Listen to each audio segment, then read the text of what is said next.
star this season. Tonight, he showed the world what he could do. My God, a freshman. An extra gear for the freshman. Touchdown. And the freshman is off. Foot race. They're looking at shoe bottoms and nothing else. Into the end zone. Touchdown. The freshman just ran it back to Philadelphia. All right, everyone. Welcome back to the Future Freshmen Podcast. Welcome to episode 10. And today I have on a very special guest for episode 10. He is one of the founders here at Campus to Canton. He is the other half of the Campus Life and Canton Bound podcast that drop every week on the C2C streams and networks. Of course, you can find him on the Devy Debate as well. He's a man of expensive taste when it comes to dairy products, bow ties, and he has his own butler on Discord. So this is big things here. He also hates your college favorite team's top recruits. So if anyone wants to give you something to where you have to think about it, this would be the guy to do it. He is my boss's boss, and he also sends me the goods for my hard work. This is Mr. Austin Nace. You can find him on Twitter at Devy Debate. Austin, welcome to the Future Freshman Podcast, sir. Thank you for having me on. I love talking recruiting. I don't get to talk about it nearly enough, so happy to be on here with you. Talk about some of my favorites. I'm happy with the selection we've got here today. I did. I like to tailor it to my guests that I have on as well. And I know you got tired of the 2022 class going into the rookies here as far as NFL. So now I'm going to give you some 2022 recruiting class, which I think you're much more happier to talk about for sure. Let's do some housekeeping real quick. Of course, we need to check out the new Campus to Canton website. I can't tell you how awesome it is and how much it's improved and how good it looks. Of course, there is different tools, there's different things you can use, there's plenty of subscriptions that you can have. Austin, tell them why your favorite subscription is the NIL and why you should get that one probably first, but we could talk about the other ones if you want. So talk to them a little bit about Campus of Canton, just the start to now, what's your thoughts on everything as we've progressed here over the past year? I mean, the NIL is obviously great because if you're really passionate about, I call it like college adjacent fantasy. If you're really into Devy, if you're really into CFF, if you're really into C2C, that particular membership gets you literally everything we offer there. Plus, it gives you for in season, it'll have DFS and different things like that on a weekly basis. We're doing 3 guides this year. The freshman supplemental guide you've talked about on the show many times. You'll get that for free. You'll get our Devy guide, which comes out in 2 or 3 weeks, included in that membership. And then we'll be doing a CFF guide releasing like July-ish, and you'll get that as well. So if you're just really into everything, I do recommend it. But the nice thing is we have something, if you just kind of want one guide or no guides, or you don't need all that information, we have other memberships as well. So I think it all works out really well for anybody's level of interest or passion or whatever else you've got going on. Yeah, absolutely. Of course, the deal is that doing the yearly, but I'm in for $7.99 a month, I think, for the NIL. That's not bad if you're doing a monthly subscription. That way, if you want to move different subscriptions, I think that's also an option too. So definitely check that out as well. Of course, we're gonna shout out my boy Nicholas Ian Allen over at CFP Winning Edge. I actually had one of you guys reach out and actually sign up for the Patreon. You actually mentioned the podcast, so whoever that was, thank you. If you want to leave in the comments below, I want to give you a special thank you. So thank you for doing that. And doing so, he actually hit me with the new returning production stuff that we talked about last week. So that'll be into the show today, so you can see some of that. Of course, you can visit him at patreon.com/CFP Winning Edge. And of course, it's only $5 a month to sign up. Super amazing stuff. Plenty of info to have. Austin is a subscriber as well. He can tell you firsthand. If you're looking up something, whether you want to look at opportunities for a player, if you just want to see what the depth chart looks like in accurate form and see it change on the daily as he goes through and sees as the transfer portal happens, things like that. These are the sheets to have and to own for sure as well. So please go check that out, of course. Tell them that the Future Freshman Podcast sent you and that the C2C guys, of course, still loving what he's doing. So please keep that out. And, of course, lastly, we have our partnership with Prize Picks. So you can use the code CFFQ, and that is a 100% matching deposit up to $100. So definitely if you wanted to get $100 and you want to double up, go up to $200. That's a lot to work with. Plenty of stuff going on as far as sports, the NBA, USFL. I believe there is some tennis and things like that going on shortly. So, something for everybody, but there's always a prop that you can get a hold of. And then that gets you ready for the upcoming season. And that's where the CFFU podcast will take you into there and try to double up that money even more. So be on the lookout for that. Of course, the code is CFFU. And of course, go check out the Prize Picks app. It's definitely recommended as well. All right, Austin, are you ready to talk about some of your studs that we got going on this year? 100%. Let's dig right in. Let's do it. Let's start with Mr. Antonio Williams. Of course, he is a guy that committed to Clemson. He is a 4-star prospect, very high 4-star. He is at 0.973 as far as the composite grade for 24/7 Sports. He is 6 feet, 180 pounds going into Clemson. That was, a couple months ago. 9th overall wide receiver in the 22 class. He played in the 2022 Under Armour All-American game as well. And of course, I have some of that for those that are interested in some of the freshman and supplemental guy. We have a little excerpt here. Of course, this is from Austin himself, so he could probably tell you off the top of his head. But Austin, what was something that drew you about Antonio Williams heading into Clemson, and why you thought this is a great pairing between school and athlete in particular? Yeah, so when I started doing all of, kind of digging into freshmen a couple years ago, I literally only ranked for like the first year on talent alone. I ignored situation, I ignored, Gotcha. Skill set, fit, all of that kind of stuff. And now I've kind of tinkered a little bit where I will factor that in occasionally. And Antonio Williams is a guy that I think benefited a little bit from that. You mentioned he's going to Clemson. He's 6 foot 180. That's not your typical Clemson wide receiver. You think Clemson wide receivers, you think big guys, T. Higgins, Justin Ross, even the guys there now, Dakari Collins, Bo Collins, like all Ngata, Ladson, all these guys are 6'3", 200-ish. They profile as big alpha outside guys, win downfield, jump ball, all that good stuff. Antonio Williams is the antithesis of that. He's the complete opposite. And that's something different that offense really, really needs. We watched DJU struggle last year because all the receivers were the exact same guy. They couldn't really get open, short intermediate. The line was getting destroyed. He had nowhere to go with the ball. I think Antonio Williams is the kind of guy that can step on campus immediately and not solve that problem completely by himself. But I think he's the kind of guy that can be a quarterback's best friend when no one else can kind of fill this role. He is very athletic. He's one of the faster guys in this class. He definitely has speed to burn. But he's incredibly shifty. At the All-American Bowl, he looked he was if not the best route runner there amongst the top couple guys. Instant separation for this guy.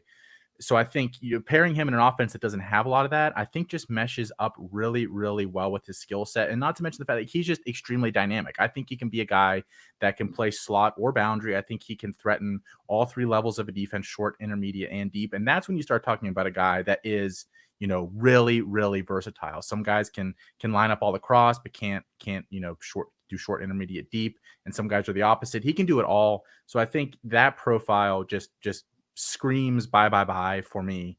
And he's not very expensive in drafts from what I'm seeing this offseason. And so I just keep drafting him. I can't help myself. I'll probably have too much of him, but it's a good problem to have, I think. So would you say that your love of Antonio Williams was even before the Adam Randall situation as far as the injuries and stuff like that? I know we're all big on Randall as well. So I meant these are two absolute studs. When I think of Antonio Williams, I'll just throw it out there. Much more skilled version of a Hunter Renfrow, just reliable, can play out the slot, but shifty. The yards after catch, like you mentioned in the write-up here. I think about that with Antonio. Adam Randall is the pinnacle Clemson wide receiver looking guy. So it's like with Randall being down for the year and losing that time, did you already love Williams as far as coming in and making production in year one? I know you're a wide receiver year 1-0 kind of guy and stuff like that. Do you think Williams is the reverse of that and he actually produces in year one, especially now with Randall out of the way, at least for the first season? What's your thoughts there? Yeah, two questions in there. I think the first one comparing him, my love for him versus Randall. So I am definitely the lowest, I think, of our recruiting team on Randall. And I don't have him low. I have Antonio Williams as my wide receiver 8 in the class, and Randall is number 9. They're back-to-back. They're in the same tier. Like, there's not that much separating the two of them, but I do slightly prefer Williams. And I think part of it is like he's just extremely dynamic. And the other part, like I mentioned, is just he is something that's completely different than anything else they have there, whereas Randall's kind of going to be fighting a couple guys. And Bo Collins is tough competition. I mean, broke out last year and is a good player. Question number 2 there, can he break out year one? I think it's possible that he at least isn't a year 1-0. And for anyone that doesn't really know, just a quick summation of year 1-0, we basically have 8 different thresholds that are very, very low, like 10 catches, 15 rush yards, like 5 kick returns. Like They're extremely low thresholds that we want to see players hit year one. Even if they don't break out, it's usually indicative of a breakout year two. And that's kind of the year that, like, if they haven't broken out by then, we start worrying a little bit. So I think Randall can hit or that Williams can hit some of those thresholds. I do worry slightly. He was not an early enrollee. And that always scares me, especially with wide receivers. He's not on campus getting, some, a rapport with whoever's behind center. So that concerns me a little bit, but I do have to think, even if it's just special teams, like I think he could return a handful of kicks or punts next year, not for touch, like just out on the field doing it. I think just on the field at all is a really nice thing for him there at Clemson. That is a major program.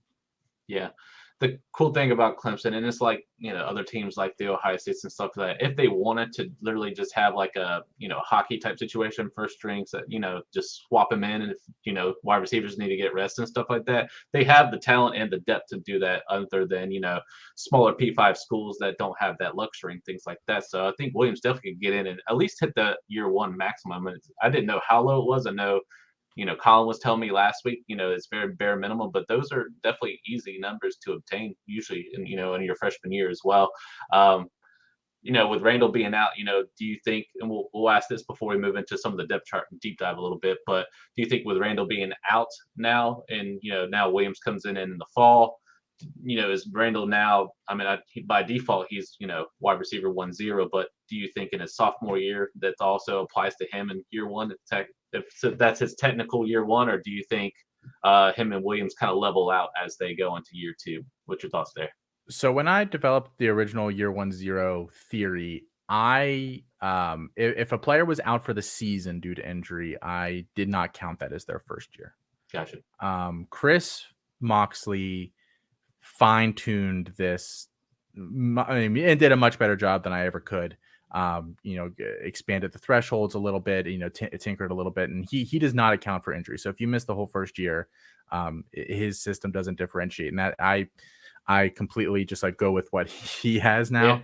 Yeah. So it does hurt Randall, but at the same time, this depth chart kind of stinks, and they're not really in on a lot of big guys as of now for next year. The only guy that they've got right now that's committed is Nathaniel Joseph, who's like 5'7". Yeah. So like, I don't think there's a lot coming in that's going to necessarily push Randall out if he can recover fully. And they're saying he's going to be back for whatever that's worth. I don't know that I 100% believe that or would encourage that, but they said he's going to be back for the season. So, if Clemson can get into the playoff, that definitely would be good for them. Yeah, for sure. Good transition and good segue, because we're going to talk about some depth charts. So first, we're going to talk about some high school stats go along with it, because Antonio Williams did some work in high school for sure. So he had 2,458 total receiving yards. Of course, he averaged 17.9 average receiving yards, 137 catches, 98.3 receiving yards per game. Now, this is high school, but that's still very impressive. 23 receiving yards total and 30 total touchdowns, which means he did do some kick return and punt return. So that is good for special teams as well. So let's take a look at the competition and what they did last year. So the biggest one I would say is Joseph Gaaden, of course, number 10 there. He is the senior. He has played 11 games started, so he's the most veteran of the team. And we did see him in the spring, and he was peppered a lot, but we didn't see Bo Collins. AJ Williams was still not there. Dakari, didn't show a whole lot as well. But Joseph Gaaden had 72.8 fantasy points according to Fantrax last year, 8.1 fantasy points per game.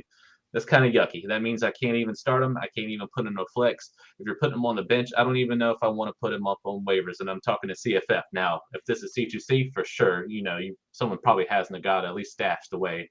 Bo Collins is the guy you kind of want to look at. So he's the sophomore. He's the smaller one, the shiftier one right now. 6 games started as well. 89.7 fantasy points, 8.2. He did suffer some injuries, so we didn't get to see a full year out of Bo Collins, but I think a full 12 games, and Bo Collins will probably explode.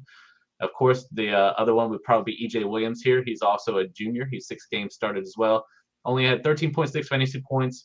He did go out and, injured as well, so he did not play very many games at all. And then, of course, Dakari Collins, who's only started 3 games total in his career there at Clemson, 38.1 fantasy points. He did get a little bit more work once EJ Williams and Bo Collins went down a little bit. So he averaged 4.2 fantasy points per game. So, Collins, looking at all of this stuff, even there, it just looks like it gets spread out probably a little bit. That's the luxury of Clemson, but it's also because of injuries and all this other stuff. We can also blame DJU if we want to be frankly honest and stuff like that for the production. We do have hope in, we didn't see a lot from Cade Klubnik, but he definitely, I think it will come along as far as into the fall. And then as DJU starts, if he doesn't do well, the people are going to start clamoring for their freshmen, just like they do for their rookies and stuff like that in the NFL. Do you think this all increases, and do you think one of these guys blows up, and then does Antonio Williams fit into any of this narrative, or is he definitely a 2023 stash, and we're looking at, drafting him higher, in CFF in hopes that we just get him in year 2? What's your thoughts with the process and the depth chart here and the fantasy points that we see? Yeah, I think in any of these guys, even Bo Collins to a certain extent can only go as far as his quarterback situation, and really right. The offensive line are going to let them. I watched that, the first half of the spring game, and then they shut it off on ESPN or whatever. I guess I have to thank them for that, because the first half was brutal. Yeah, the line, I know I've heard from a million Clemson fans, they were missing a couple guys, they were shuffling the lines, whatever, but didn't really matter. Either side was absolutely getting blown up. DJ didn't look great.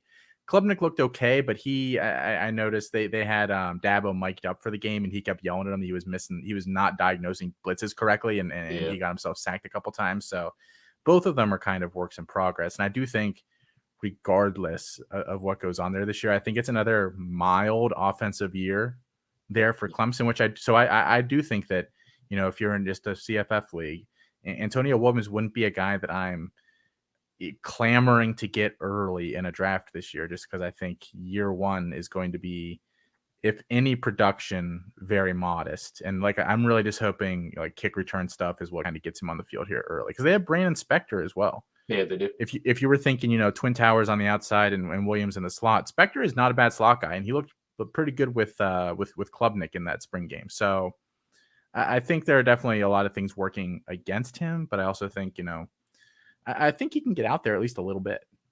Yeah, for sure. I'm hoping, special teams, taking a catch here and there from someone that's taking a breather on the sideline, just something like that, so we can just see a glimpse of it. That'd be worth the investment. So let's look at, of course, the returning production here. This also doesn't bode well for Williams as far as starting right away. They have 72.99% of their overall team coming back. That's 28th in the entire FBS, 5th in the conference there in the ACC. Their offensive return alone is 81.64, so they do have a lot of people coming back. Of course, they got to wait for the injuries to come back, the people coming back on fall for the campus, but they rank 16th in FBS. So I bet, like Austin was saying here, that it's going to take some time for Williams to do it, but he still would be a good investment. So in CFF, I don't know, man. I would probably early 3rd if I can get late 2nd. I'm not sure. I'd rather take the value on Randall, because I know a lot of people are, just now starting to forget about Randall a little bit. So he's dropping into, the 4th rounds and stuff like that. So I rather personally take Randall just because he's the big body Clemson prototype. But that's just me. I need to get out of my head and, kind of look at it from your standpoint, hey, this guy is a yak guy, and he can really, increase those points kind of like a Hunter Renfrow did both at Clemson and, there with the Raiders there at his time too. So C2C wise, let's talk that for a second. Where are you taking Williams, and where is Randall falling? Let's do that comparison here. What are you seeing? Sure. So Randall is falling. Well, he might not be that much longer, because I tweeted out the other day. Yeah, stop letting Adam Randall fall. Yeah, the bump has been increased. Like I said, I'm a fan of him. I was not our biggest fan when we put down the freshman guide together. He fit in our tier 1. I believe he was our wide receiver 2 behind Luther Burton. Mm-hmm. And I was obviously the low guy, but that was not an argument that wasn't a hill I was going to. We weren't going to win that one. I was like, that's fine. I understand I'm an outlier on him a little bit. But he, I got him at the 36th overall pick in that league the other day. That's awesome. That should never happen in a million years. I honestly had to do a double take that he was still there. Yeah. And I understand the value game. I wait on Williams because I don't have to take him as early. Everyone is really fixated on Randall, and then Williams is kind of the forgotten guy, especially because he wasn't on campus. I regularly see him go 4th, 5th round of a 12 team, so picks 50 or in the 50s probably, and that kind of feels like where he's going. I think that's fair, but at that price, I'll scoop him up all day, every day. Because there's good receivers that I have him ranked ahead of, especially, for CFF and C2C. I have him ahead of a guy like Evan Stewart at Texas A&M. I have him ahead of CJ Williams, a popular guy that's at USC there. Yeah. I have him ahead of every single Alabama commit this year except for Isaiah Bond, who's right in front of him. I have him in front of all these guys, and I think a lot of those guys go before him. I don't know that they necessarily should. Yeah, I could definitely see, maybe not Bond. So yeah, I definitely agree there for sure, where you can grab this guy at a good value. So let's talk about another player that you're really high on, and that's our guy Talon Chetron. Of course, he is a 4-star commit. He's 24/7 sports grade of 0.9506. Of course, a 4-star there. He committed to Oklahoma State University. He's 6'3", 185 pounds coming into college. 19th overall wide receiver in the 22 class. Multi-sport athlete, so personal interest. He played basketball. Of course, he ran track. Just like I was telling Colin, that tweet that went out where like 70% of guys that get drafted in the NFL has played a different sport of some kind. There's only rarely like 30% people that just stick to football. So he placed 4th in the Oklahoma State track and field meet at the 400 meters. He also ran the second leg of the 4th-place 4x100 relay. So his high school team did really, really well. It's definitely got some quickness to there as well. So David Nipple, of course, that is at Solving Football. He did the write-up here. Of course, he beat Austin to it this time, but not in the Devy guy. So be prepared for the Devy write-up from Mr. Austin as well. But the man is a huge upside receiver there at Oklahoma. Had 3,000 yards and 30 touchdowns at Santa Fe High School. Of course, we talk about basketball and stuff like that. He's got a nice frame. So he's got that 6'3". It's the 185 that, I don't like to hear. And, of course, our guy Mitch is going to see the guy's arms and be like, please, go get some biceps in and do your thing. But at the same time, he has room to grow. That's a good thing. Like his body and his frame, like he could definitely move up to the 200, and being at Oklahoma State is going to help him out a great deal as well. He's grown to one of the best. He's going to be hooked up with one of the best trainers there, out of Texas as well. So he's got the chance as well. And he has a top tier long speed. He clocked him at 21.9 miles per hour. So that is moving. Of course, having the long arms that he has, that is a great for the entire realm of where he can catch on there. So his contested catches, being able to catch over his corners and stuff like that, he goes up against as well. And that's easy to manipulate, like you told him as well. So he needs to get a little bit more sudden in his improvement, so maybe a little bit more shiftier. He doesn't break a lot of tackles and stuff like that, so that's something that he needs to learn to kind of help with his yards after the catch. But I think the added weight and strength, like he was saying, can help there as well. And we're going to talk about depth chart, but this is where the opportunity lies as well. What were your thoughts on Talon Chetron when you saw him, when you're looking into things for C2C? Of course, for CFF, I love the opportunity, and we'll talk about it in a minute. So I definitely would take Chetron over Antonio Williams in CFF. But what's your thoughts on the C2C process when you guys were looking at Chetron? So I am a noted hater of tall wide receivers. Yes, you are. My favorite wide receiver is the Antonio Williams archetype, like 6 foot, 180 to 190. Like that's the guy I love, because I think that's what the NFL really likes nowadays. They're versatile. You don't have to worry about landing spot for a lot of them. Like they can kind of fit in wherever. So that's kind of what I'm drawn to, even though I can recognize that sometimes the bigger guy just has a little more upside if they've got the right physical ability. So Talon Chetron was my top rated tall guy in this class, and one of only 2 that I have in my top 15 that are over 6'2". So I think that says a little bit that I really, really like this guy, because he can play big or small. The thing I find with a lot of tall receivers that I don't like is that they just lack flexibility. And I think without that flexibility, it's hard to separate. It's hard to win at the line of scrimmage. Sometimes it can be hard to win contested catch situations. Like it just makes things more difficult. He is plenty flexible, in my opinion, and some of that probably is the track and basketball background. So I echo your sentiment there. I love that he played all of those. It sounds like he crushed spring. He's listed at 195 now on their website. Better. So let's get to 200. Yes, we're getting there. Yes, exactly. So that is a really, really nice sign as well. I know he got injured in the quote unquote spring game. It was more of a practice. They said he could have come back if it was a game or whatever.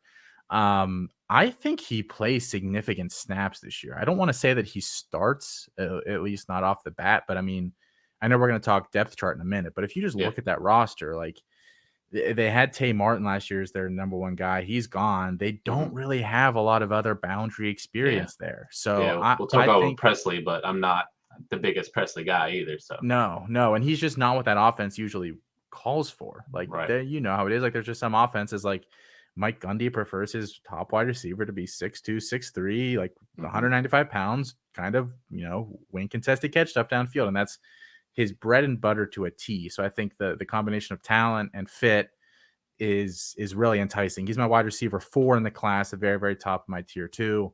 And I think we're going to get a couple of really nice years there. I really expect a Tylan Wallace-esque college production career while he's there.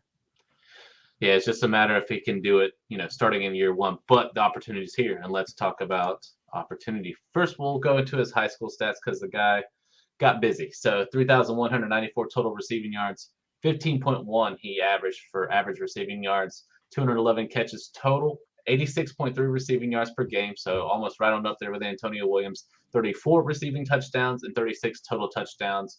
That means he did bring back 2 on special teams, so there is that narrative as well. So let's look at the depth chart. So Tay Martin completely gone now. So now the guy with the most credibility, Brennan Presley. Of course, he's the junior. He started 13 games. He did go for 157.7 fantasy points, 11.3 fantasy points per game. That is barely enough to put him in a flex. And I will say, when I did prize picks and we brought up Brennan Presley a few times on the CFFU podcast, that I always took the under on Brennan Presley. So if they're like, hey, he's going to get so many receptions, or he's going to get like 9, or at one point it's like 12 fantasy points, I was like, no, under immediately. I was like, his fantasy points per game, Fantrax was telling me in the face that's not going to happen. He barely breaks out, stuff like that. So he's the most there as well. Of course, they do have Braden Johnson. He's their senior, 15 games played.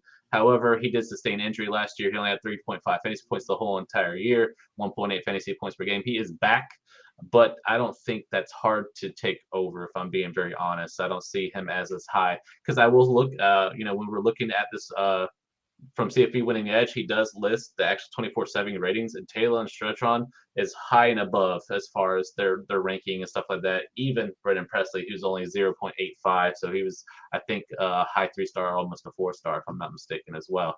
And then they bring back Jaden Bray, who did take over for Braden Johnson when he went out with injury. So he had 4 games started, 50 fantasy points, only 4.5 fantasy points per game. That means he's staying on waivers, and I'm not really worried about it at all. So before we get into returning production, because there's also an opportunity there, look what we got to work with, man, and look how easy it is. He did bring his brother on, so the other Shetron is in the house. They got the brothers, but he is listed as tight end.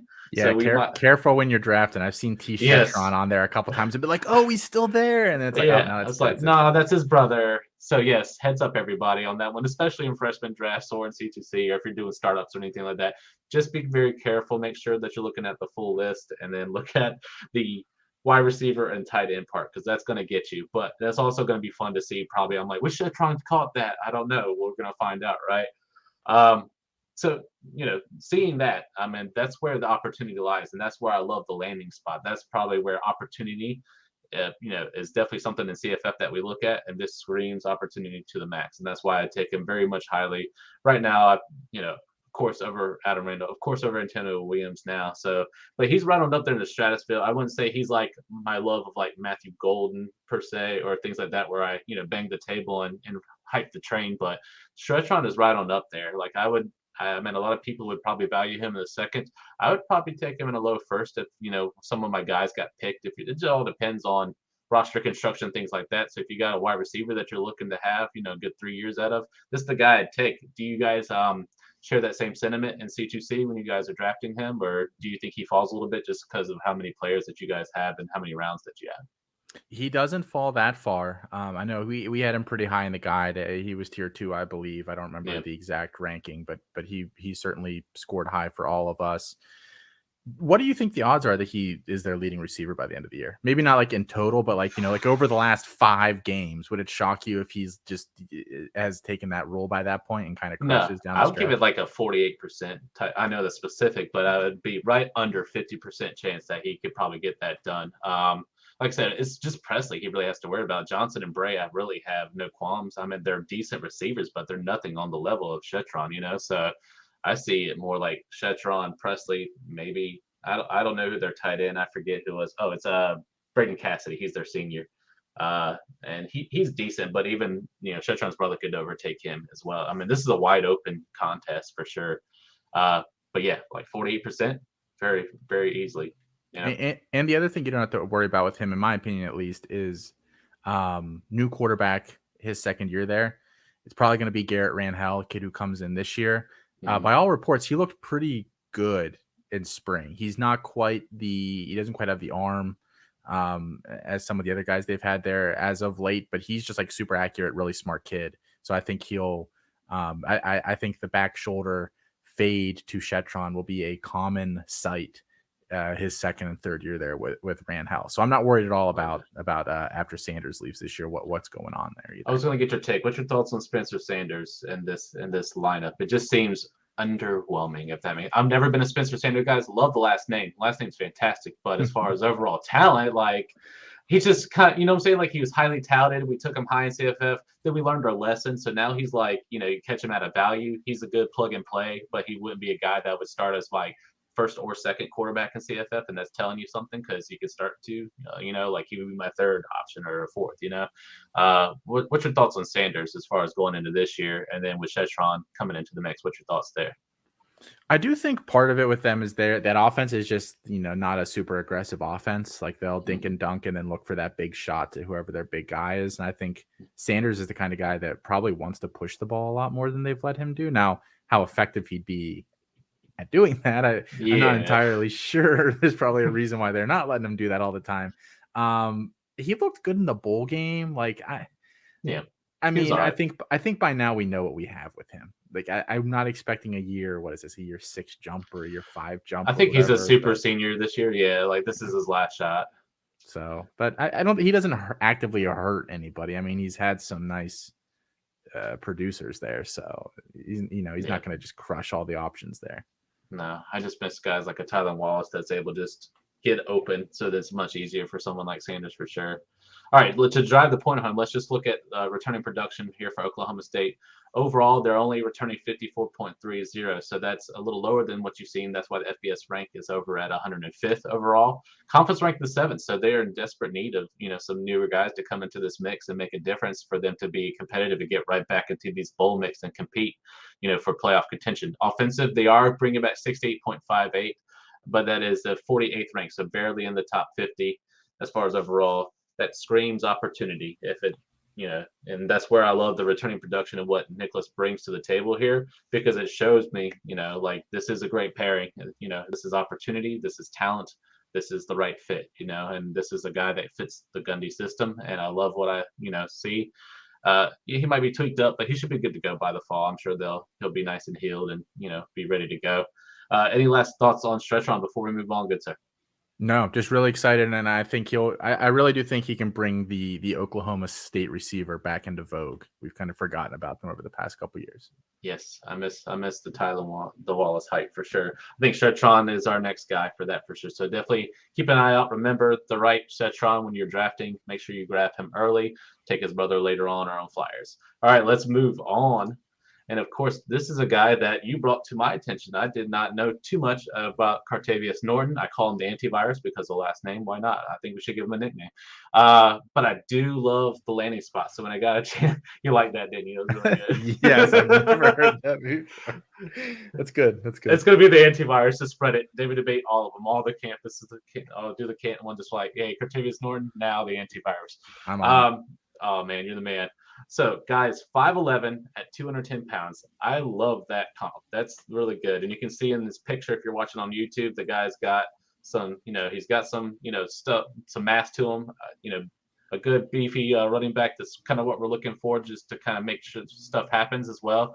So, some notes and some accolades here. He did miss time to injury when he broke his collarbone. I want to say it was one of the early weeks. I want to say it was week 1. So but he still came back and still ran for 467 yards and 3 touchdowns in the 6 games that he did get to play. Of course, that was COVID year, so everything was shortened.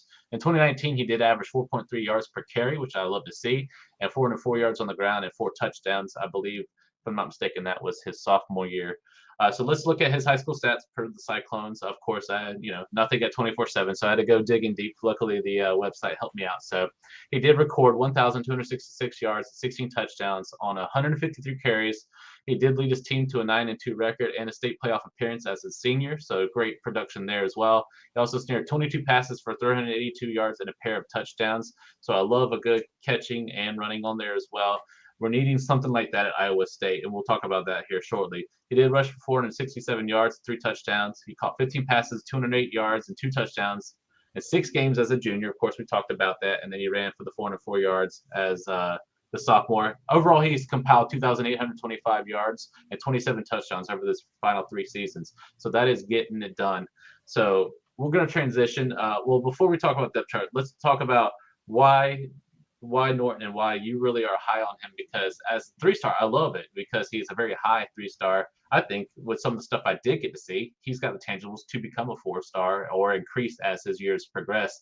But I love the opportunity. So what did you see out of Cartavius Norton and why you really liked him when you guys were looking at him there at C2C and stuff like that? Yeah, I think the theme as we've been looking at all these guys is kind of fit and talent. And if you can kind of nail both of those, I'm going to probably be a pretty big fan. Iowa State, at least their past 2 running backs have both had great success there. Yes. Been big CFF options. And then if you're more into the Devy or C2C side, obviously, early round draft picks as well, and have done generally well in the NFL. So, Jarrell Brock is there this year, and he's probably next in line. But I wholeheartedly think, and I've said this a couple times on different shows and things, that Norton is the most talented back on that roster. I don't think Brock is anything special. Yes, he probably has the job this year, unless injury strikes. But Norton is just he's a physical runner. He's got quick feet. He does remind me a lot of just a one cut, get upfield quick kind of guy. He needs a year probably to lose a little bit of bad weight. Like you said, he is beefy and not necessarily like in a great way. So he'll kind of get all that in check and with a college lifting and eating plan and all that. But he's like, I really, he can have at least 2 big years there. I think, whether that's, next year and the year after or whatever. I just think he fits what that offense wants to do so well. So I really like Norton. He goes really, really late in C2C drafts. I'm assuming he's probably going pretty late in CFF dynasty drafts as well. And he's a guy I'm really happy to stash. I think there's upside if anything were to happen to Brock, and there's upside next year if something doesn't happen to him. Yeah. I mean, right now and we'll talk about depth chart now. So Jarrell Brock, we have him, but it's only because he's the next one up. But he's only started technically 2 games, only had 40.7 fantasy points. Of course, he's behind Breece Hall, so he's barely going to get anywhere. Breece Hall just carries the load. We saw what Breece Hall is capable of. That's why he's 101 in your dynasties and stuff like that. So if you're doing rookies, if you're not taking Breece Hall 1 or 2, I don't know what to tell you, But at the same time, 40.7 fantasy points, 3.1 fantasy points per game. Jarrell Brock just doesn't give me that Iowa State running back vibe, if that makes sense, like at all. Like he just doesn't fit the mold. He'll start. This is a team that will wait. You get your next turn up, just like Montgomery. Breece Hall is right behind him. Waited his turn. Boom, Breece Hall is there. But those 2 running backs had incredible talent, and I don't see the same, I would say, eliteness that I saw at a Hall as I did with Brock. Even David Montgomery was above average. You know what I'm saying? Like I think he was a bit more plodding, but I think he was very effective because he just had a statue and he just didn't go down when you try to tackle him. That's what I do like about Montgomery. But Brock, I don't see that in him. So am I ranking him in redraft a little higher right now? Yeah. But I don't know. If we're doing a supplemental and you're adding a supplemental with freshmen, I think I'd skip on Brock and I'd take the late flyer on Norton because he has at least, the structure of what running back at Iowa State needs to look for. Do you find that to kind of be the case that Norton just kind of fits the Iowa State mold, or, is it just talent alone? You're just like, hey, no one else is going to beat the guy. Maybe other than maybe like an Eli Sanders, who's a redshirt freshman, but he's the only one closest as far as like overall 24/7 rating, but he just doesn't have the same structure or the same, build as Norton. So what's your thoughts there? No, like I really think, Montgomery and Breece Hall, although Breece a little less, like they're both one cut and go. And I think that is 100% what Norton is. He doesn't want to dance around in the backfield. He's going to get some momentum going. He's going to hit you. But he plays he's like under control at all times. Kind of plays within himself. So I think he just is perfectly what that staff wants. And by now that staff has been there long enough that we know what they want. So I think he fits perfect. I think I have Brock on like one roster somewhere, and I have a ton of Norton. In my opinion, it's just so obvious he's the next guy there. They're not going to transfer somebody in. Like I was wondering. I was going to ask you like that. No, but like why? Because as a running back, if you're like, say if I'm like, I don't know, Kamara left Carolina, for example, like if you're looking at Iowa State, like these guys produce good running backs. I'm not saying Kamara has it in him, or whatever, no offense or anything like that. But like, say if a running back who has prime real estate and wants to really be shown, why aren't you looking at Iowa State? Is it because they just don't want to be in Iowa, or is it? I don't think Iowa State wants to work the portal. Like that's the impression really just that I get. Next man up, guys. Yeah, that's all they've been. They have their in-house guys. They've got the guys they picked out. Like I think that's just how they are. It's not a sexy thing, but it's smart, successful. Yeah. I mean, I guess we should kind of note that, for future episodes, stuff like that. If an Iowa State guy's getting recruited, it's likely he's got a shot to at least compete, to become the next guy up, which I think is really important. And that goes into the next segue. Let's look into, the returning production here. And this is where it really shows really big. There's only an overall of 37.73% of their production coming back. The offensive loan is only 36.98. FBA's rank, their overall is 128th out of 32 teams now, I think, 31, 32. And their conference ranked is 10th, and their overall offensive is 125th. So they're in desperate need of some offensive production going on. That's at wide receiver. That's their quarterback. That's also in the running back room as well. So I think Norton's got it in the bag. I think he could possibly, I think, like I said, Brock will do it, but I don't know that he can actually hold Norton off very long. I think Norton starts coming in like third downs or goal line, stuff like that. And then we start seeing, I wouldn't say it would be a committee right away, but I think he can, take that. And then if Brock goes down injury, God forbid, or he just, fumbles a couple of times, they're like, well, you can't do that, Norton, you're in next. And then I think Norton takes it away, and then there's no looking back. And then we see a 3-star guy, out of Iowa State take over the realms here and blows up college. Kind of like a Braylon Allen, just shows up out of the blue, boom, and then just destroys. And then he's going to be a first rounder probably for CFF next year and redraft possibly if he does take over. So where are you seeing him in C2C as far as drafts and stuff like that? Whereas I know you're not trying to give away too much value because you're getting him a lot, but just give me some rounds. You can do it that way. He goes late. I think I've been taking him in like the 9th, 10th ish range. Okay. So not significant capital. He's definitely a forgotten guy there.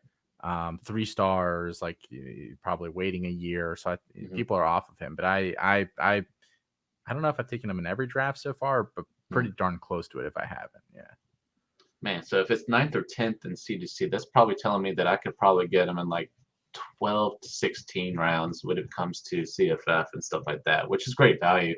I don't know, after the episode, people might get keen on him and he might move up a few rounds or something like that. But if we can get him past round 10, I mean, that's a value in itself, especially in Dynasty and stuff like that for sure. So that's definitely something to look forward to. Any other thoughts on the antivirus before we move into Big Fish, Small Pond, good sir? You mean sometimes that the discount that you can get on a guy that's waiting is definitely worth it, especially at a school like Iowa State that just is next guy up. And I just that's what I see for him. And so that's one of the situations where I'm more than happy to wait for a year and then bring this kid on. Yeah, for sure. I definitely think it's worth to grab him. Like I said, I'm not the biggest Brock believer. I mean, I hope he does well. I'm not saying, trying to badmouth the kid. I just don't think he fits that Iowa State thing, and Norton's like dead on. So you heard it here, guys. You could take the value, possibly the new starter in later rounds versus, moving up, especially in redraft or in Dynasty if you are doing supplemental to take Brock earlier on for sure.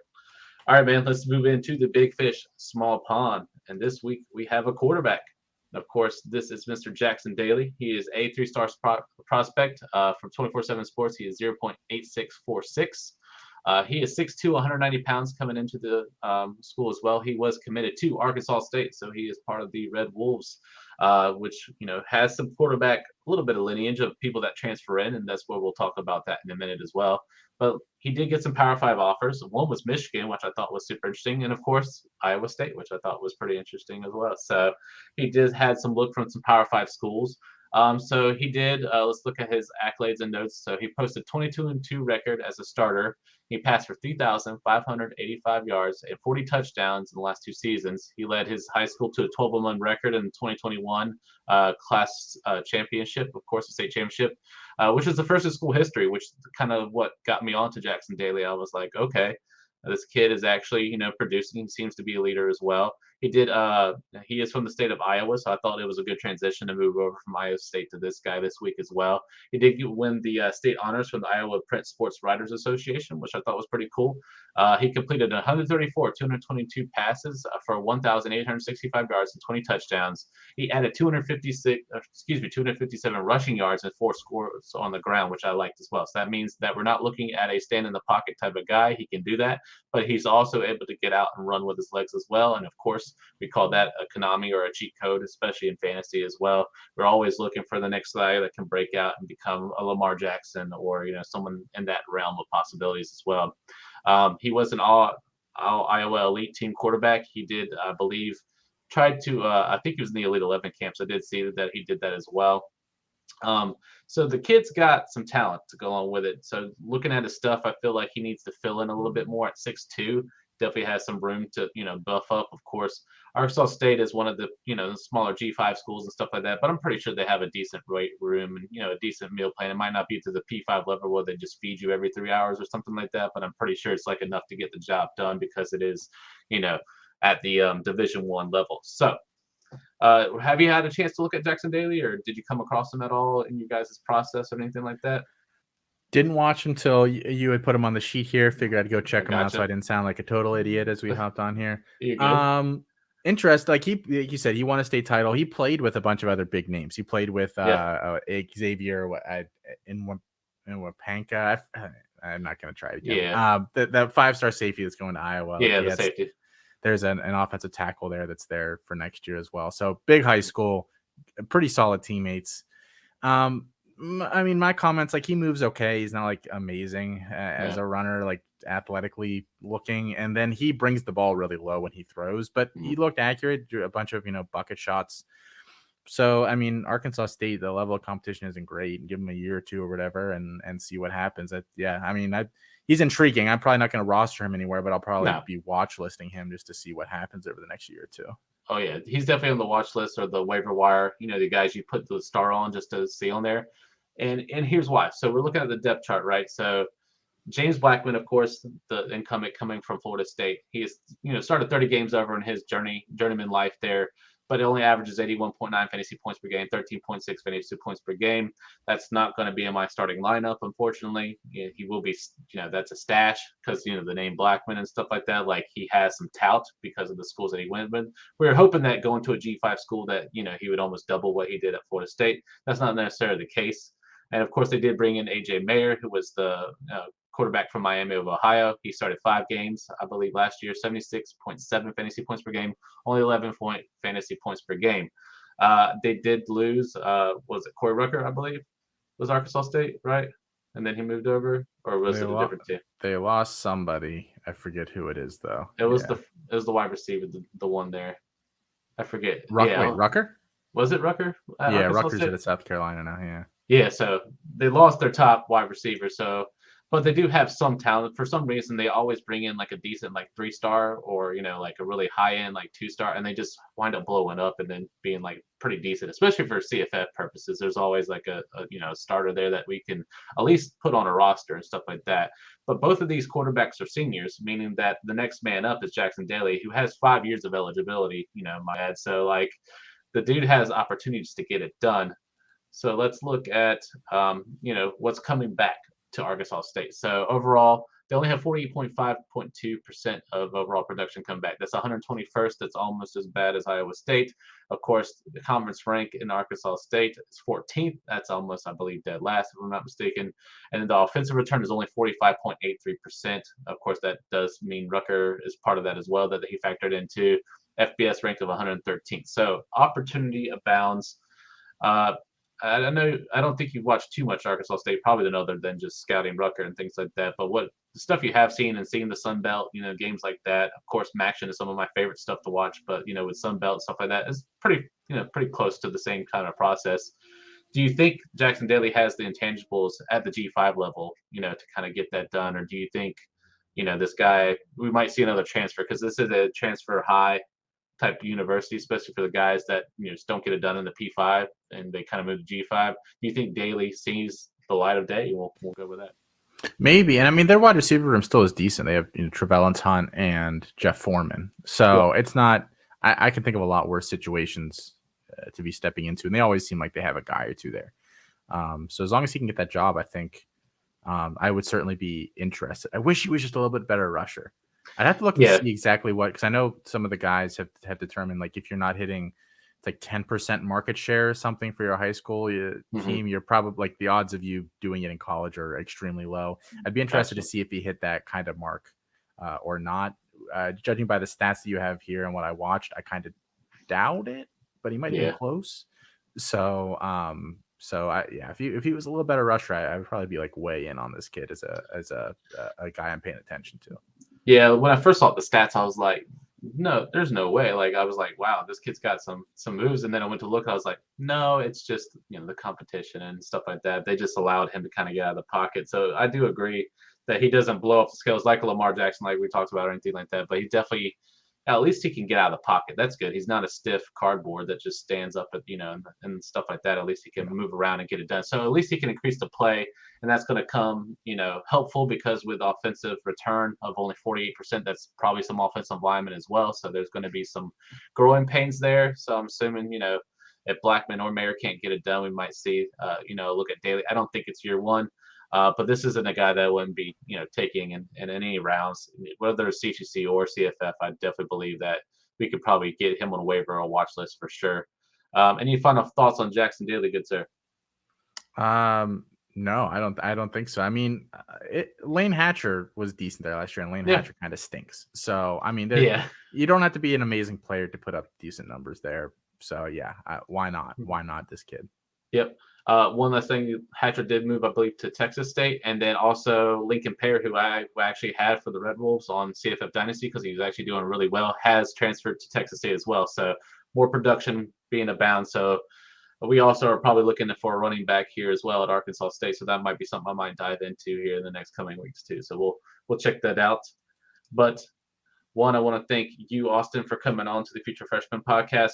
Can you tell the listeners, the stuff that you like to, doing the podcast and things like that, and of course, some of the things that might expect from C2C here in the next coming weeks? Yeah. So, I mean, if I'm not working my normal day job, I'm probably doing a podcast, the C2C pod or Devy Debate live on Wednesday nights, turns into a podcast Thursday mornings. Or working on the Devy Guide, which we have coming out June 1st. We're kind of wrapping up production of that right now. 260 or 70 something profiles and advanced stats and all that good stuff. So I think definitely something if you play Devy that you'll want to be on the lookout for when we drop that. Absolutely. And of course, please go check out the campuscanton.com, the website. Please go check out all the tools that we have. I love the new the draft tool analytic that Jarek and Jared were able to do. I think that's really, really special and really, really helpful, especially if you're doing anything, regardless if it's Devy or C2C or CFF. You can move the dial the way that you need to and kind of make that happen. I think that's fantastic. Of course, I'm Brandon T. Sanders. You can find me at CFF University. Of course, this podcast drops mainly every Friday morning at 6 a.m. And I believe it'll probably going to do the same for the CFFU podcast when that returns. So kind of keep an eye out for there as well. Also, put a poll out. So go, if you can, say yes or no. We're actually debating to see maybe we can do a couple of mock drafts as far as the freshmen are concerned.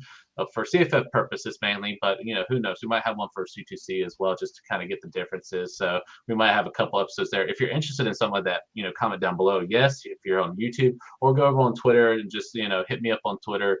Hit yes or no, comment if you want, or just retweet if you like what you're that you're seeing and you want to do that as well. Go check that out. That's something I'm interested in because I want to do that right before we jump into the 2023 class and start talking about the greats like Arch Manning, which we'll have a whole episode on as well. So that'll be the stuff that I'm working on as well. Of course, the CFF guide is starting to get put together here shortly, so you'll see that in July. So keep an eye out on that as well. Other than that, Austin, thanks for coming on. Like I said, you should wear a bow tie next time, so that'll be pretty dope on there as well. And then we'll talk about choices of chocolate milk, but we will stay away from the mac and cheese debate because that'll be just arguments. That'll get too heated. That'll get way too heated. Yeah, we'll keep that behind closed doors. We will. That'll only be in the Slack. So if you're trying to get a job at C2C, that's the only way you're going to see that. So there you go. But I want you guys to have a great week. Be good to each other, and we'll see you next time. Peace.